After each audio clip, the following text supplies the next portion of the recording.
Hello everyone, and welcome to our workshop, Building the Bridge, Supporting Adult Online Learners in the Transition to Higher Education.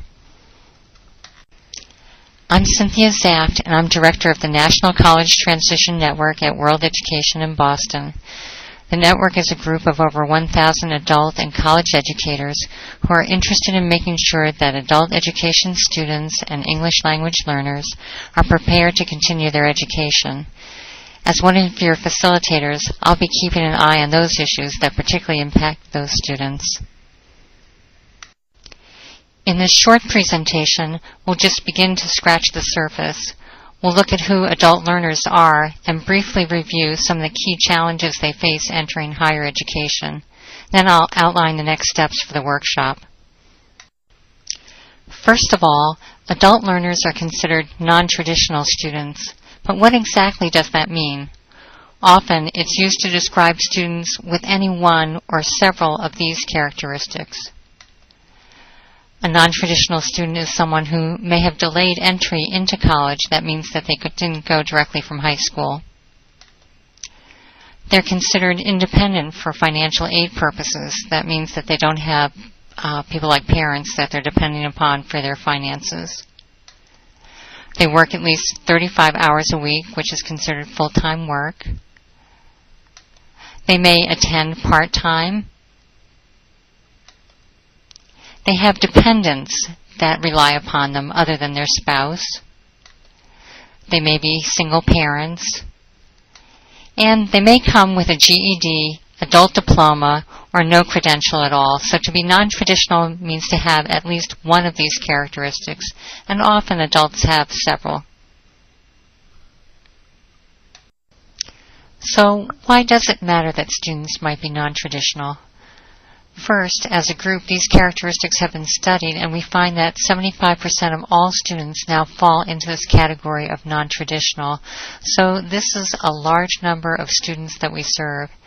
Second, the more of these characteristics a student has, the more challenging all types of higher education become. And as you can see from this slide, with more what might be called risk factors, the less likely students are to complete a degree. And what about GED recipients? Aha, a test. Luckily you won't be graded, but let's see how you do. What percent of GED holders report that they took the test to further their education? 62%. That's higher than the number who took it for employment purposes, often thought of as the number one reason someone gets the GED. What percent of GED holders actually go on to enroll in post-secondary education? That's 35%. What percent of GED holders obtain at least a year of post-secondary education? That's only 10%. That's quite a bit fewer than those interested in actually going on. So what are the challenges that adults face? First of all, many adults have academic gaps around college-level reading, writing, and/or math. They have financial concerns that extend beyond tuition, fees, and books to include things like childcare and transportation. They have multiple competing roles that they need to learn how to juggle. And they have few role models that can show them the way. And there's more.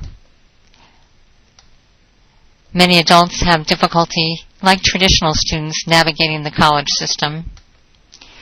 They're unfamiliar with things like placement testing and can take placement testing without realizing that what it means in terms of their future.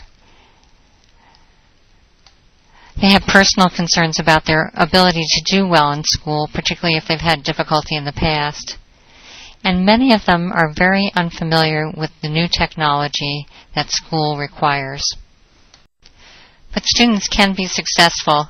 This is Michelle. She's a young mother of 3 who completed an adult education program and is now completing her graphic arts certificate so that she can upgrade her employment. From there, she'll continue on to a 4-year program. And Robert, as someone who always enjoyed math, he was very helpful with other adult learners in his GED class. Now he tutors math for his adult education center and is completing a degree in math with a secondary education certificate in teaching. And this is Yalam. She's completing a degree in environmental science thanks to the transition support she's received as an adult education student and now as a college student. And what about online learning? There are some interesting challenges and interesting opportunities. There's a small but growing field of research and practice about online learning for non-traditional students, like the students from adult education. For example, although this is changing, many students from adult education come to online learning with less experience with computers and access via older technology. Yet even in basic education and English language learning, learning through technology draws students in and reduces their stop-out time. Unlike traditional students, many adults are unfamiliar with technology. So online courses require a kind of double learning, learning the technology while learning the coursework. There are several helpful techniques we'll discuss over the next week, but here are just a few to get us thinking. First, you might want to consider providing multiple ways to communicate with students, particularly in those crucial first few days of class. So this may include connecting via email and telephone. You may want to take an inventory of the online skills of your students so you have an idea of where people are starting. And certainly a frequently asked questions section comes in handy as you field questions from students. You can post your responses, and you'll have a growing library of support for students. And then last is to develop a couple simple troubleshooting documents that you can email to students that they can use throughout the course. So that's about it for now. I'm looking forward to seeing your introductions and developing discussion topics. See you online.